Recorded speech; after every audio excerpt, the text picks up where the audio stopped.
est assez compliqué, mais à créer tout un écosystème autour de, j'ai développé le composant qui me permet d'avoir une meilleure intégration de cette brique fonctionnelle avec le reste de mon système d'information. Monsieur Salière. Oui, ça c'est l'exemple type de Talend, par exemple, qui a démarré avec une trentaine de connecteurs et aujourd'hui, grâce à sa communauté, qui n'est pas une communauté, qu'on a l'habitude de voir, mais plus une communauté de partenaires qui intègrent les solutions Talend et qui ont besoin, pour des besoins particuliers. Maintenant, on en est à plus de 400 connecteurs, donc il n'y a pas besoin non plus d'avoir une grosse et une énorme communauté. Bien que l'année dernière, j'étais assez étonné, puisqu'on a assisté à la première journée des partenaires Talend et on était plus de 250. Donc on n'est pas tout seul à intégrer ces solutions et autres. Donc c'est aussi ça. Monsieur Vincent, sur la même question. Je confirme que je ne pense pas que ce soit un frein. Il y a des communautés qui existent autour de chacun des produits qui sont. L'important, c'est qu'elles soient dynamiques et qu'elles effectivement elles répondent aux attentes des utilisateurs et cette capacité effectivement à pouvoir interroger la communauté et avoir une réaction bien plus rapide et une innovation bien plus rapide que ce qu'on pourrait trouver dans le monde propriétaire. Je ne pense pas que ce soit une question de taille, c'est une question de dynamisme de communauté et de capacité à répondre à une problématique et d'être à l'écoute des besoins finalement des clients finaux et autres. Je pense qu'on peut faire de belles choses avec une toute petite communauté si elle est bien dynamique et si elle est soutenue par des intégrateurs. Le gros avantage qu'on a également dans ces modèles open source, c'est qu'on a une communauté française, mais bien au-delà, une communauté internationale, et ce qui permet même si en France il y a souvent des petites communautés ou des petites bribes de communautés, de s'appuyer sur une communauté bien plus vaste au niveau mondial.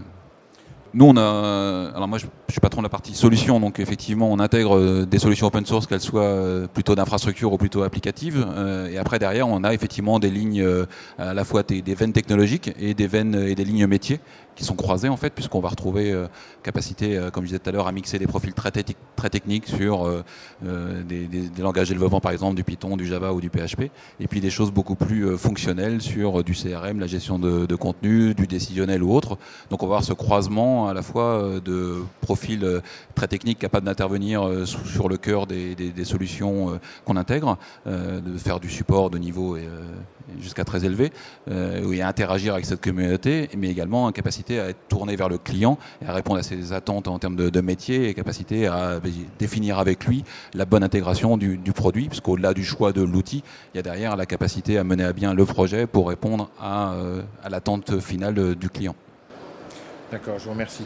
Bon, je pense que c'est une bonne transition avec la deuxième partie où on va plus parler des projets. Là, on a beaucoup parlé des produits, comment ils se situent. Là, ce qui m'intéresserait de savoir, c'est si on peut catégoriser un petit peu les entreprises. On voit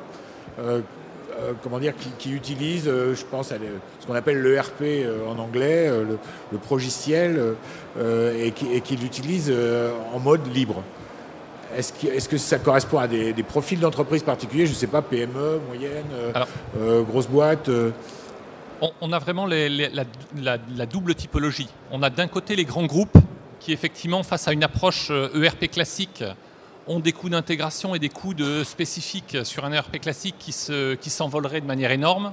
Et ceux-là, dans ce cas-là, se tournent vers le logiciel libre pour pouvoir avoir tout un ensemble de briques et pouvoir adapter la solution exactement à leurs besoins.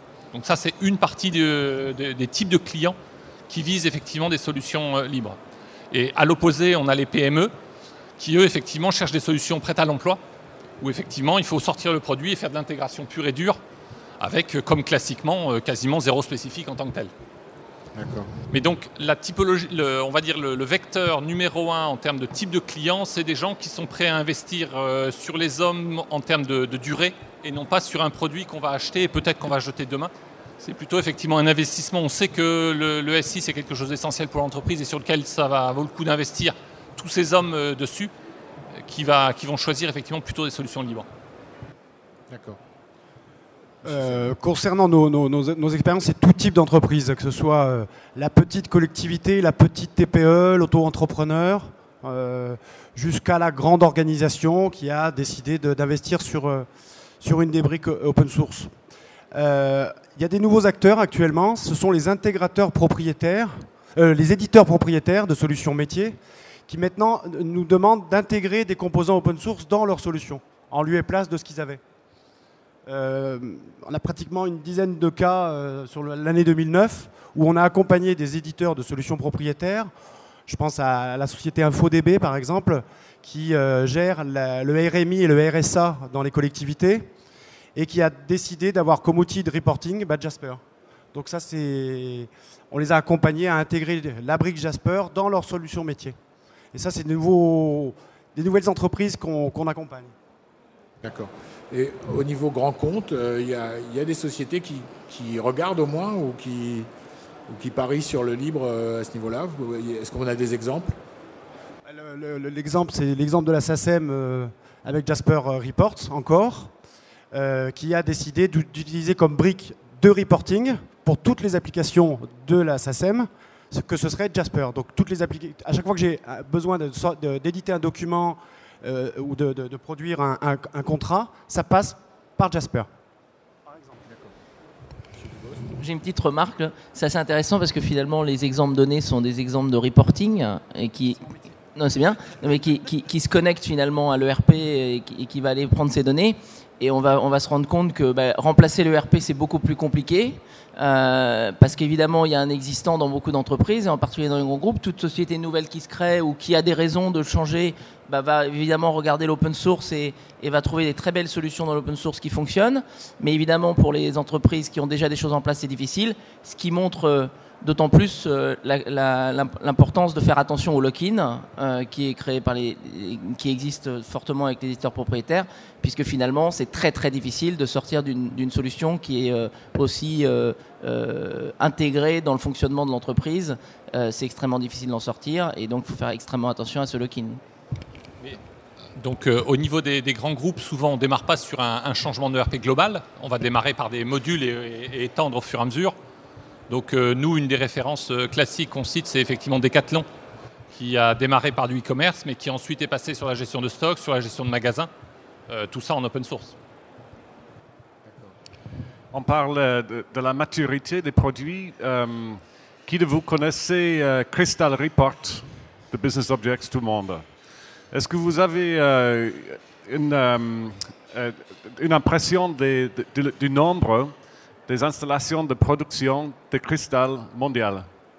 Je crois que c'est à peu près 70, 80 000. Est-ce que vous avez une impression des installations des prods de Jasper Report mondial? Beaucoup plus. C'est à peu près 120 000, 130 000. C'est effectivement le standard. Ça suggère peut-être que le produit est assez mûr pour toutes les entreprises là. Mais l'open source en général n'offre pas la maturité en produits comme les logiciels propriétaires. Ça, c'est en général. Mais par exemple, dans le cas de Jaspersoft, le BI, le décisionnel opérationnel, aujourd'hui, se laisse couvrir par, je sais pas, 90-95% au niveau de fonctionnalité, au niveau de maturité, par un tel produit comme Jaspersoft. Si vous voulez payer 80% du prix pour les restants 5 ou 10% de la fonctionnalité, c'est à vous le choix. C'est peut-être très nécessaire, peut-être pas.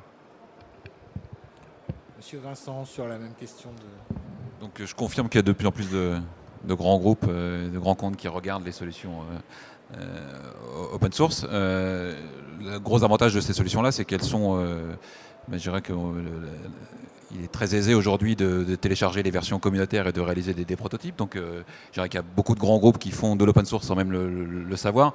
J'ai eu la chance de participer l'année dernière à l'Open CIO Summit qui regroupait quelques-uns des DSI qui font de l'open source. Et c'est vrai qu'on partageait le sentiment qu'il y avait de l'open source quasiment tous les grands groupes aujourd'hui.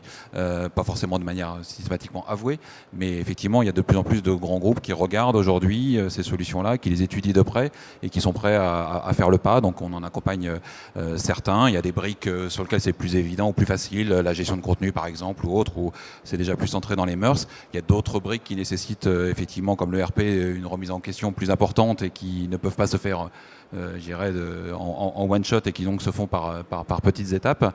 Mais je dirais que